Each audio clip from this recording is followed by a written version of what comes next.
Today we start with our first section of fluid mechanics, which relates to pressure in a fluid. And before we can get going, we have to get a few basic definitions very clear in our minds. And the first one is that of mass density. Okay, that's defined as mass per unit volume of a substance. Okay, the units are kilograms per cubic meter, and quite simply what it means is if you have a cubic meter of the substance and you know its mass, you then have the mass density. Now, fresh water is conveniently 1000 kilograms per cubic meter. So if you had 1 cubic meter of fresh water in a container, there would be 1000 kilograms of mass in that container. And that would be what you would get with fresh water. Seawater, on the other hand, is a little bit greater in mass at 1025 kilograms per cubic meter. And the symbol we normally use for this is the Greek letter rho. The next one is specific weight, and that's one that's used a lot in fluid mechanics. That is the weight per unit volume. Remember, the previous one was mass per unit volume. This one, on the other hand, is weight per unit volume. The units would therefore be newtons per cubic meter. Fresh water, once again, is now 9810 newtons per cubic meter. The symbol that we use is the Greek letter omega, lowercase omega. Now, as we know, to convert mass into weight, you multiply by the acceleration that is present where you are. Now, here on planet Earth, at sea level, we have 9.81 meters per second squared as gravitational acceleration. So therefore, whenever we want to get weight, we've got to take mass and multiply it by g. But now if we're working per cubic meter, we can simply take omega and say it is equal to rho times g in much the same way. So that immediately gives us our first little formula or relationship that we need to memorize. And that is the one that specific weight is density, mass density, times g. Now we get to the third one that we need to know well, and that is the one of specific gravity, or Sg, sometimes just called S, but normally Sg. And that is quite simply the ratio of the weight of the substance that you're dealing with to the weight of an equal volume of fresh water at 4 degrees C. So it's a comparison. You take the omega for whatever you're dealing with, your substance, and you divide it by the omega, or the specific weight of fresh water, and then you will get a unitless ratio called Sg. And it stands to reason if you compare water with itself, you'll get a number over the same number, which would yield a ratio of 1. So that means that the Sg for water, fresh water that is 1. Mercury, on the other hand, is 13.6. So at a glance, you can see that mercury is 13.6 times heavier than fresh water. Now, if you go to the notes, you'll be able to click on this link over here, which is quite a fun little video to watch to show just how dense mercury is. 13.6 times denser than water. And you'll see in the video that they actually get an anvil to float on the mercury, or in the mercury. So have a look at that. Now, there are just a few other matters to get out of the way before we can get started with work properly. And the next one is that of pressure. Now, when we talk about pressure in a fluid, we can be talking about two different types of pressure, or ways of measuring pressure. And they are gauge pressure and absolute pressure. Gauge pressure is probably the more common that's used out there. And that is simply the intensity of pressure measured above atmospheric pressure. So atmospheric pressure, that pressure that is around you right now, is the starting point, and anything above that is measured as positive, and anything less than that is measured as negative. That would be referred to as gauge pressure. On the other hand, if you were to talk about absolute pressure, it would mean that you were measuring pressure from absolute zero. Where there is absolutely no pressure would be your 0 point, and you would work up from that. And the difference between those two is the actual atmospheric pressure. So absolute is the bigger number. It is gauge plus whatever your atmospheric pressure is. And lastly, we need to talk about the units of pressure measurement, which are pascals, capital P, lowercase a. Now a pascal is quite simply 1 Newton of force spread over 1 square meter. So let's start with this very simple example where we consider 6 cubic meters of oil. Its SG is 0.85, and we must find the mass, the weight, and the specific weight. So what we know is the volume that we have and the SG of that material. Now SG is defined, as you may remember, as the density of the substance you're dealing with in comparison to the density of fresh water. Now we know it to be 0.85, and we know the density of fresh water to be 1,000 kilograms per cubic meter, so we can solve for the density of our material, which is the oil, and that comes out to 850 kilograms per cubic meter. But we have 6 of those because we have 6 cubic meters. Each cubic meter has 850 kilograms of mass. We've got 6 of those, so multiply the 850 by 6 and you find that you have 5,100 kilograms of mass of oil. Next we must find the weight, and weight is quite simply mass times G, and G is 9.81 for Earth, so 5,100 times the 9.81 means we have 50031 newtons of weight of oil. Next we must find the specific weight. Now cast your minds back. Specific weight was the weight per unit volume, the newtons per cubic meter.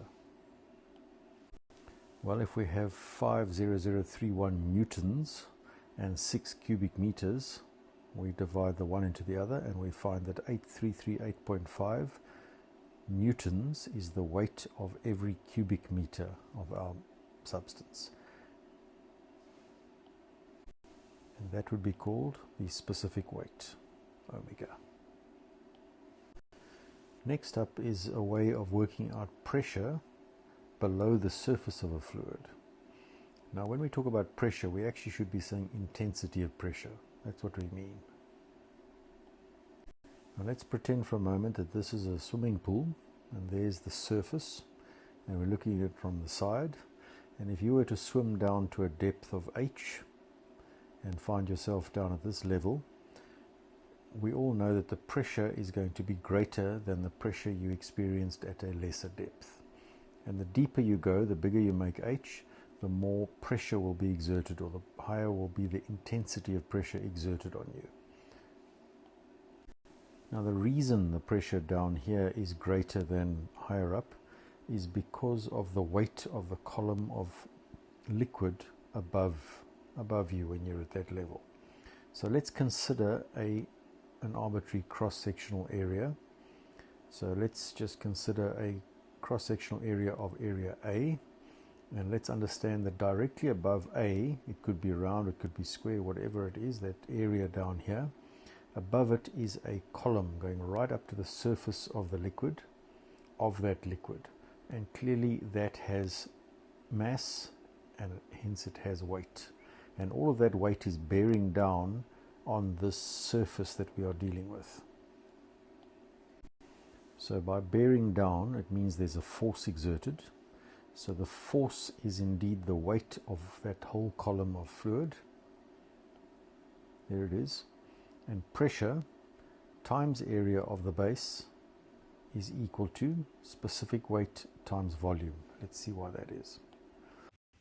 Well, firstly, specific weight multiplied by volume would give us the total weight, because remember, specific weight is weight per unit volume. You multiply that by volume and you will get the total weight. So that sorts out the weight of the column of liquid. On the left hand side of the equal sign we have pressure times area, and we know that to be equal to force, because pressure is force over area and force is therefore pressure times area. So pressure, or intensity of pressure, times area is equal to specific weight times area times h, which is the depth that we're at. And from that the two areas can cancel out and we are left with pressure, or intensity of pressure, being equal to specific weight times depth. So let's pretend this person over here is swimming 2 meters below the level of the ocean. Let's work out what the pressure is here where he is. So pressure is specific weight times depth. Right, so we want the pressure. What is the specific weight? Well, it is seawater, and specific weight is rho times g, and seawater has a rho, or density, of 1025 times g, which is 9.81, times the 2 meters. So that gives you 20,110,5 pascals. Press your E and G button and you get 20,11 kilopascals. Now in fluid mechanics, often pressure is expressed as meters head of a certain fluid. Now that's going to seem very strange to you, because pressure, in your opinion at this point, is measured in pascals or newtons per square meter, and now I'm saying to you that pressure is 10 meters head. All that means is they are taking that pressure value, dividing it by the specific weight of that liquid, and expressing pressure as this value h. So if I were to say to you the pressure is 500 kilopascals and ask you to express it as a head of seawater, you would simply say h is equal to the pressure, which is 500 times 10 to the 3, divided by the specific weight of seawater, which is 1025, times the specific weight of freshwater, which is 9810. And that would give you 49.72 meters head of seawater. So I could either say to you the pressure I'm dealing with is 500 kilopascals, or I could say to you that it is 49.72 meters head of seawater. Both are ways of expressing pressure or intensity of pressure. And it's just something you've got to get used to, because it's used a lot in fluid mechanics. You might be asking, where did I get 1025 from? Well, that is the SG, or the specific gravity of seawater. Remember what SG is? It's the comparison between the substance and fresh water, and seawater is just that little bit denser than fresh water, which makes the SG just slightly bigger than 1 at 1.025. Right, so here's a little example for you to try. As usual, stop the video and work that out before looking at the solution. Right, so we must find the intensity of pressure 70 meters below the surface of a liquid, and the specific weight of that liquid is 10,000 newtons for every cubic meter. P equals omega h. Omega is given as 10,000 newtons per cubic meter, the specific weight, times the 70 meters depth, and you get 700 kilopascals. Please note lowercase k, capital P, lowercase a. And another little example, express 550 kilopascals in terms of a head of fresh water, a head of mercury. Stop the video and work that out. H is pressure over omega, or specific weight, 550 kilopascals divided by the specific weight that we're dealing with, which is that of fresh water, which I normally memorize as 9810. And that gives you 56.06 meters. And that would be a way of expressing 550 kilopascals as a head of fresh water. Now the same pressure expressed as a head of mercury, clearly it's going to be a lot less because, as you saw in that little video earlier, mercury is a very dense liquid.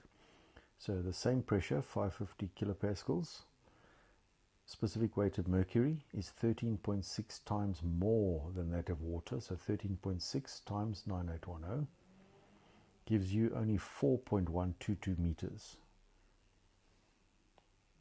So in simple terms, that means that the pressure of 550 kilopascals would occur at 56 meters depth in water and 4 meters depth in mercury. Now when it comes to pressure measurement, there are a few norms. The first is atmospheric pressure. That is at sea level, by the way, but it's universally accepted as being equal to 101.325 kilopascals. So you need to memorize that as your standard atmospheric pressure at sea level on an average day. It would vary if you go to higher altitude. If you go to Johannesburg, for example, it's going to be less, and as weather systems pass through, it changes slightly, but we have to accept some sort of norm, and we take 101.325 kilopascals as the norm. And that, by the way, is equivalent to 10.35 meters head of fresh water. So if you were to express that pressure as a head of fresh water using the method we did just a few minutes ago, we would get 10.35 meters head of fresh water. Or if we wish to express it as a head of mercury, it would be a mere 760 millimeters of mercury. Then if we talk of a vacuum, we mean zero absolute pressure. Remember gauge pressure and absolute pressure? Well, if we are talking on the absolute scale, a vacuum is considered as zero absolute. This is repetition. Gauge pressure is intensity of pressure measured above or below atmospheric pressure. We have covered that already. And absolute pressure is intensity of pressure measured above absolute zero. And remember the relationship between the two. Absolute was the bigger number. It was equal to gauge plus atmospheric. Now there are many different gauges for measuring pressure. And if you were to pick this gauge up and hold it in your hand, such that its port was open to the atmosphere, and it happened to be reading zero, it would mean that that gauge is actually reading in what is known as gauge pressure. Because after all, it is receiving atmospheric pressure into its port, but it's saying zero. So that means it is working in gauge pressure. Next, let's talk about a couple of different types of pressure gauge. Let's start with the mercury barometer, and that is often used to measure atmospheric air pressure, which, as I said earlier, does vary from day to day, and this would be an accurate way of doing exactly that, measuring atmospheric air pressure. Now to do that, we would need a bath of mercury, perhaps a little bit like the one that you saw in the video earlier on. And here it is drawn. There's a bucket and it has mercury in it, and then we take a glass tube and we fill it with mercury, and if we were to block the end, turn it over such that the open end is now facing downwards, submerge it in the mercury and then unblock it, you would immediately see that, provided this H was big enough, by the way, you would immediately see the level of the mercury drop slightly. And that little space that you would have above the mercury would now have to be a perfect vacuum, because after all there cannot be any air in there, because you had filled the tube with mercury when it was turned around, and now the mercury has descended slightly and there was no way for air to get in there, so there must be nothing in there, which is actually called a vacuum. Now the height at which it stabilizes would tell us something about the pressure of the atmosphere, because the pressure of the atmosphere is after all bearing down on the surface of the mercury. Therefore the pressure at the surface of separation between the air of the atmosphere and the mercury in the bucket, over here there would have to be atmospheric pressure. And if you were inside this mercury and you were to enter the tube and rise up to a level the same height as the surface of the mercury, you would be at atmospheric pressure. And then as you went higher, so your pressure would get less and less and less and less. And once you finally got to this point where the mercury's level was in the glass tube, you would have reached a vacuum. In other words, zero absolute pressure. Now, if you were to leave this gauge exactly as it's set up now and monitor it over a few days, you would notice that this dimension would change. It would rise and fall as atmospheric pressure changed from day to day. Now, by monitoring that change in height via this little formula here, we could now ascertain the atmospheric pressure. So let's go back here and look at what was said over here. 760 millimeters of mercury is a way of expressing standard atmospheric pressure, in other words 101.325 kilopascals. So let's try that. 101.325 kilopascals is equal to, let's look at the specific weight of mercury, which remember is that of water, but 13.6 times more than water, times H. Let's see what we get for H. And you find it to be 0.76 meters, which is exactly what was said earlier. So here's a little example. The height of mercury in a mercury barometer is 740 millimeters. Calculate the atmospheric pressure. Stop the video and work that out. Specific weight of mercury, 13.6 times heavier than water, which is 9.81 times 10 to the 3, or 9810 if you prefer, times the 0.74, and there's your answer.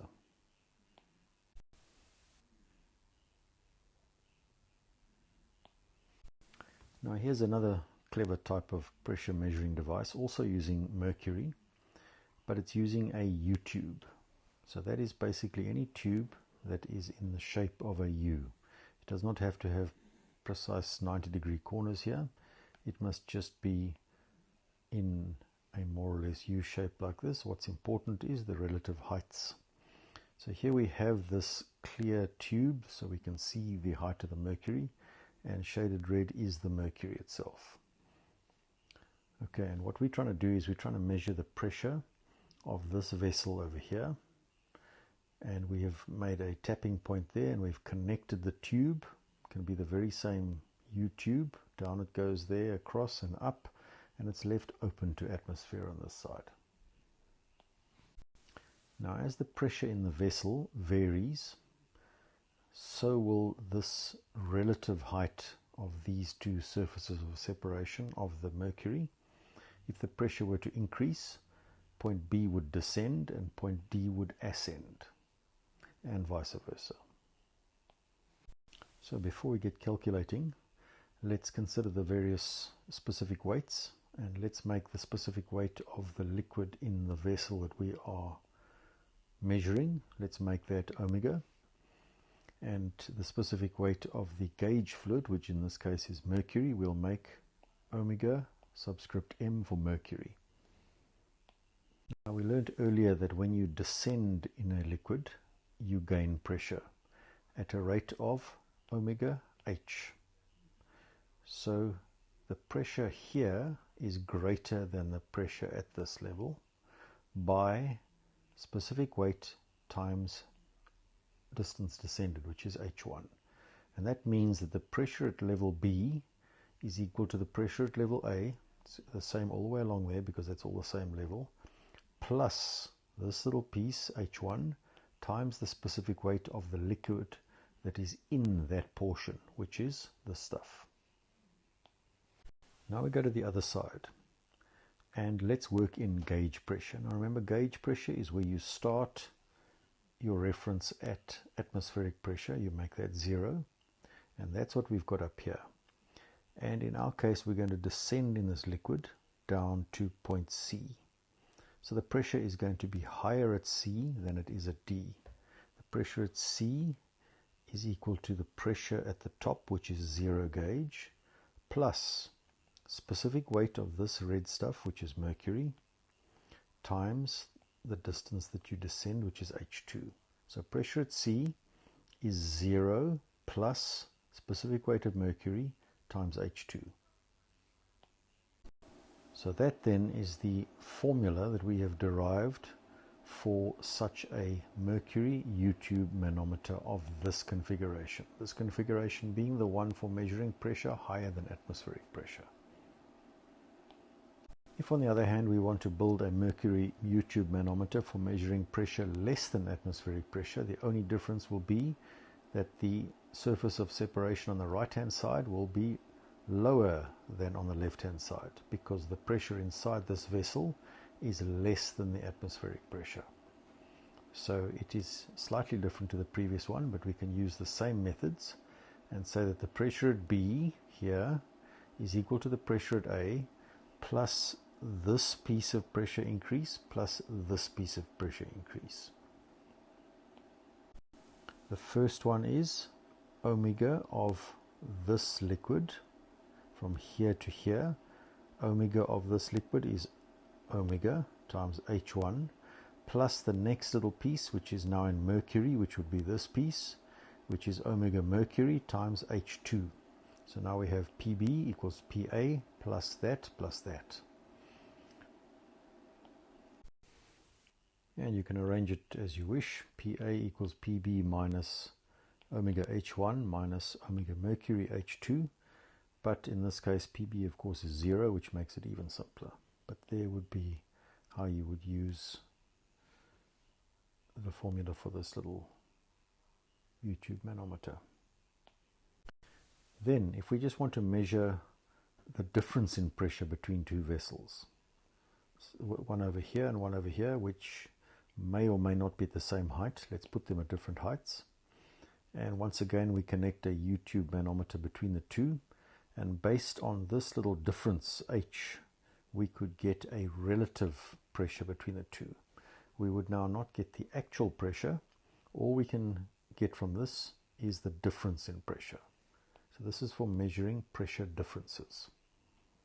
So at first glance, you might just look at this and say, well, this side is lower than this side, which means that this pressure is higher than this side. But you have to consider the fact that the two might be at different heights. That logic would have been perfect had the two been at identical heights, but they are in fact at different heights, so we must allow for that. Bring into play the fact that there are differences in height, and then come up with a way of finding the actual pressure difference, PA minus PB. So that's where we are headed. So let's start by finding the pressure at P as being the pressure at A plus omega of this liquid times the height that you've descended, which is A. So the pressure down here is the pressure at this level plus omega of the liquid that you're in times A, the distance.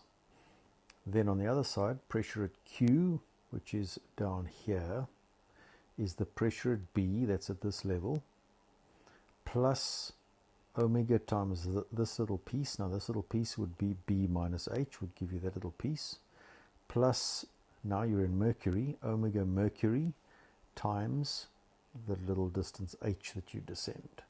So that would tell us pressure at Q relative to pressure at B. But remember that little magical comparison, pressure at P is equal to pressure at Q, for the simple reason that they are the same liquid at the same level. So here and here are identical. And because of that, we can equate this to all of this.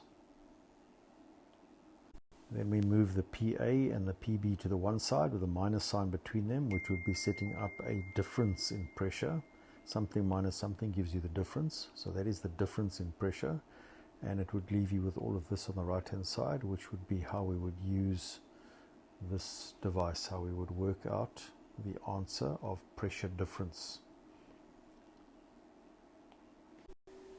Now there are numerous other ways of measuring pressure, other pressure measurement devices, such as the aneroid barometer, Borden gauge, piezometer, and various electric pressure transducers. Now I'd like you to go and research each of these, and in your notes make sketches of each one showing their principle of operation. Once you've done that, restart the video and have a look at what I came up with, and you can make a comparison to what you found. Now the first one that you looked at was the aneroid barometer, and the heart of the aneroid barometer is this partially evacuated box, and all that means is it is a flimsy brass or some metal box that is built and filled with a partial vacuum. Now what that means is when the air pressure changes, this box partially collapses or opens up depending on the air pressure. So in other words, this face and this face will either get closer together in the case of increasing pressure, or further apart with decreasing pressure. And they work against some sort of spring mechanism to return it always to the same position. But this movement is amplified by a system of levers and pivots, and ultimately ends up with a little tension member, which could be a piece of string or chain, which is wound around a drum, thereby making this shaft rotate whenever there is movement. So a very small movement here would move all these linkages, move this string or chain, and ultimately get this shaft to rotate, and on the end of the shaft is a pointer. And if you look on the internet for aneroid barometer, you'll see explanations of exactly this and how they get this pointer to rotate with changing air pressure, atmospheric air pressure. So the aneroid barometer was for measuring relatively small pressures. Atmospheric pressure would be considered a relatively small pressure when you compare it to something like this gauge, which is measuring 28,000 kilopascals. So this would be typically found on a gas bottle that contains a substance at a very high pressure, and it works on a very different principle. What they have in this Borden gauge, as it's called, is a Borden tube, which is a tube that is not round, it is slightly oval, so it is flattened. So this dimension here is less than the dimension out of the page. And how it works is, as this high pressure enters this tube, it tries to straighten. It doesn't become completely straight, but it tries to straighten. So this point effectively moves outwards. And in so doing, it pulls a link which turns this little bell crank over here, which has gear teeth on it, which meshes with another little gear and ultimately turns the pointer. And there's a spring to bring it all back to where it was in the starting point. So that would be typically a gauge type used for measuring relatively high pressures in comparison to the one that we did first. And then another type of gauge for measuring, again, relatively low pressures would be a piezometric tube, and that would simply be a tube inserted into the side of a pipeline or a vessel containing liquid at what had better be a relatively low pressure, because as you'll see, all that's happening is the liquid in the vessel is rising in this tube, and based on how high it rises, you can then work out the pressure. And remember that the calculation would simply be P equals omega H. So if there was water in the vessel, it would be 9810 times whatever H was. And you'll see if you do a quick calculation that you can only measure a very small pressure above atmospheric using such a device. Lastly, a pressure transducer is probably something you'd see a lot of in this day and age, and that would be where we have the pressure reading being converted directly into an electrical output that we can then use to display the pressure on a computer screen, or to do other functions with that value that we get from the pressure transducer.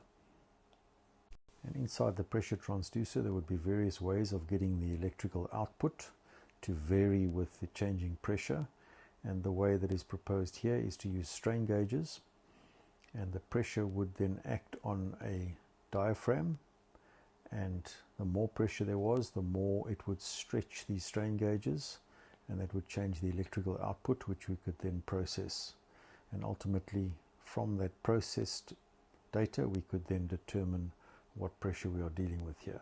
That would be called a pressure transducer. So here's a little example that goes back to pressure in a liquid and how that changes with varying depth. It's fairly similar to an example we did in lifting machines, but in this case the only real difference is that we are dealing with pistons at different heights. Okay, what it says is 2 cylinders with round pistons, here's one, are connected by a water pipe. The piston diameters are 75 millimeter and 600 millimeter, but the larger piston is 6 meters below the smaller. So the difference in level between this piston and this piston is vertically 6 meters. The larger piston supports a mass of 3,500 kilograms. What force must be applied to the smaller piston to maintain equilibrium? So we can start by working out the pressure below this piston, because we know that pressure is force over area, and the force acting on the piston would be the mass times g, in other words the weight, and divided into that would be the area of the round piston, which is pi over 4 d squared, which means that 121.43 kilopascals would be the pressure here where the red dot is now. Now that liquid is water, and the water is connected via this pipeline all the way up to this vessel over here, and this piston acts on that same body of water, but there's a change in height. And as we know, as we rise in a liquid, so the pressure drops, which means that the pressure at 1 is less than the pressure at 2 by this much, and this much would be the specific weight times the height that you rose up in the liquid. Remember, it would be positive if you went down, it would be negative if you rise up. So if we had 121.43 kilopascals at 2, we would subtract from it 9810 times 6, which is specific weight times the 6 meters, and we'd find that the pressure up here is only 62.57 kilopascals, around about half of what it was down here. So what force are we going to be dealing with on the top of the little piston? Well, pressure is force over area. Pressure we know, force we would like to know, and the area of that piston is pi over 4 d squared. So the force for equilibrium on the top of this piston would have to be 276 newtons. So a mere 276 newtons over here would balance 3,500 kilograms down here, because of the difference in diameters and assisted by the change in level as well. Right, here's an example for you to work out. It says determine the distance x for the configuration depicted. So you must find how big x is, where we have a 140 kilopascal gauge pressure vessel, we have water, and we have a surface of separation between water and mercury. Remember, the two won't mix, so that will be fine. And then we have the mercury pushed upwards in the right limb of the manometer to a height x, which you must work out, and we are open to atmosphere over here. So stop the video as usual and work that out. So the pressure at level A is the 140 kilopascals gauge that we had up here, plus omega h from here down to here. And the omega that we're dealing with is that of water at 9810 times the 1.5 meters, means that the pressure down here expressed in gauge pressure is 154715 is the pressure at this level. But remember this all-important comparison. Pressure at B is identical to the pressure at A, and you must give the reason. Same liquid, same level. Now the pressure at C is 0 because it is atmospheric, and in the gauge pressure system that is 0. And the comparison between B and C, the pressure at B is the pressure at C plus Mercury's specific weight, which is 13.6 times 9810, times this distance x. So the pressure at B, which we've worked out previously, goes in over there. It's equal to the pressure at C, which is nothing, plus all of that, and we can solve for x at 1.16 meters. Now for an example dealing with comparison of pressures, two parallel water conveying pipelines are shown in cross section. One is situated 300 millimeters higher than the other.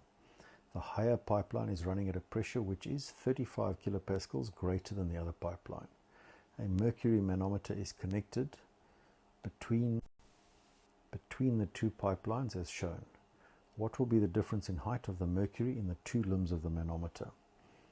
So here we have the two pipelines at a difference in level of 300 millimeters. And here is the mercury, and here is the water on the one side, and here's the water on the other side. First surface of separation, second surface of separation.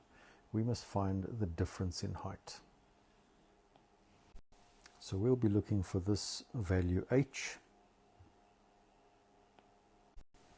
And we also have this dimension at a meter. So if that's a meter, and that's 0.3 of a meter, it leaves 0.7 of a meter from here to here. And within that 0.7 of a meter is the piece we're looking for, h, which leaves this piece at 0.7 minus h.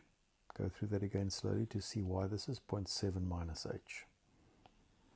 Now the pressure at A is the pressure at M plus omega of this water, 9810, times the meter that you descend. So pressure at A equals pressure at M plus 9810. On the other side, pressure at B is equal to pressure at N plus this first descent, which is water distance 0.7 minus h, plus mercury now at 13.6 times 9810. Remember, it is 13.6 times heavier than water because its Sg is 13.6, and it is a little descent of h meters. But as we recall, pressure at A is the same as pressure at B because of the reason same liquid, same level, which follows that you can equate all of that to all of that, because the first one is PA and the second one is PB, and the two are equal, we've said. So now we have that equal to that, and we are looking for difference. So we must move PM and PN to the left and try and get a minus sign between them, which works out conveniently. PN moves to the left and you end up with PM minus PN on the left and everything else on the right hand side. And you can simplify and solve for h at 0.30696 meters. Now here's a clever little trick that you might see in the fluids lab, and that is when you have a mercury U-tube manometer and the pressure that you're measuring is too high and it pushes the mercury out of the manometer. What you can do is attach something like a bicycle pump with a one-way valve, and you can introduce a pressure higher than atmosphere on this right hand limb and thereby pushing this mercury down a little bit, keeping it in the tube, and you can still make a pressure measurement as long as you know what this pressure is. So the only difference to what we've done before is we don't have atmospheric pressure here, we have some other pressure. So the example says we have a water pipeline running at 2 bar gauge pressure. Now whilst we're on the subject of bar, you may as well memorize that 1 bar is 1 times 10 to the 5 pascals. That's how I remember it. 1 bar of pressure is 1 times 10 to the 5 pascals. So in our case we have a water pipeline, here it is here, and it is running at 2 bar gauge pressure. And there's a tapping over there, which simply means a hole drilled into it, and a pipe is attached. And we have a U-tube manometer attached to that point. It has mercury in it. Due to the pressure being too high to measure with a standard manometer, in other words one that was open to atmosphere, it is decided to introduce air pressure to the right-hand limb using a bicycle pump. What pressure in bar is required from the bicycle pump such that the height differential in the manometer is 150 millimeters as shown? So we want that to be 150 millimeters. Neglect the weight of the air in the right-hand limb in your calculations, because in relation to the mercury it will be a very, very small amount of pressure. So we can happily neglect that without interfering with our answer too much. So once again, the pressure at B is equal to the pressure at A plus omega times 0.27. And the 0.27 is obtained by adding those two together. So we have 2 times 10 to the 5, because pressure at A is 2 bar, we said, plus specific weight of water times the distance that we descended from A to B level. So in other words, the pressure is 202.6487 kilopascals at this level. On the other side, the pressure at C is equal to the identical value, because after all it is same liquid, same level. We know by now that the pressure at C is equal to the pressure at B. But we want to know what the pressure at D must be for our system to balance. So if we rise up in a liquid from C to D, we get less in pressure. So this is what we had, minus the mercury that we're rising in is 13.6 times 9810, specific gravity of mercury, specific weight of water, times the 0.15 meters that we have over there. So we had better have 182.64 kilopascals of pressure at this point to keep the system in equilibrium. The answer had to be expressed in bar, so divide by 1 times 10 to the 5 and you'll find 1.826 bar is what you must pump in at this point to keep the system in equilibrium. So in our last example for this section, we are told we have 2 pipelines and they convey oil. Both have an SG of 0.74. And one is positioned 250 millimeters higher than the other one as shown. Now a mercury manometer is connected between them and the difference in levels is 425, there it's given. Now remember, when we have a situation like this, as soon as we have that dimension, we can work out the relative pressure, the difference in pressure rather between the two. And we are told that that is 425 millimeters. And then finally we are told that the actual pressure in B is 200 kilopascals, and we must find the pressure in the other one. Well, that should be easy, because if we know the difference in pressure based on the manometer reading, and we know the pressure of the one, well then we can get the pressure of the other one. So give that a try and have a look at the solution once you've attempted it. Let's start on the right hand side where we know the pressure. So the pressure at E is the known pressure at B plus specific weight of the oil times the distance that you descend to E. So the pressure is known to be 200 kilopascals plus 0.74 being the SG of the oil times 9810, which is the specific weight of water, times the 0.425 meters that you descend, and that's going to leave you with 203 and a bit kilopascals at this level. Now if we descend further, but now in mercury, the pressure at D would be further increased and would be pressure at E plus specific weight of mercury now times the H that we descended, which was 425. So there's the 203 that we had, plus now we're in mercury, so specific gravity 13.6 times specific weight of water times the 0.425 meters that we descend. Now we would be at pressure 259 kilopascals at this level. Right, now we can hop across to the other side, because now we know and can apply that pressure at C equals pressure at D, and we must give the reason, same liquid, same level. And we now have the pressure over here as an exact number. And the last step is to say the pressure at A is less than the pressure at there. So you subtract specific weight of the liquid you're in now, which is oil, and up you go. Oil is 0.74 Sg compared to the specific weight of water at 9810. There's the 1.1 meters that you rose up, and you can conclude that the pressure in pipeline A must be 251.8 kilopascals.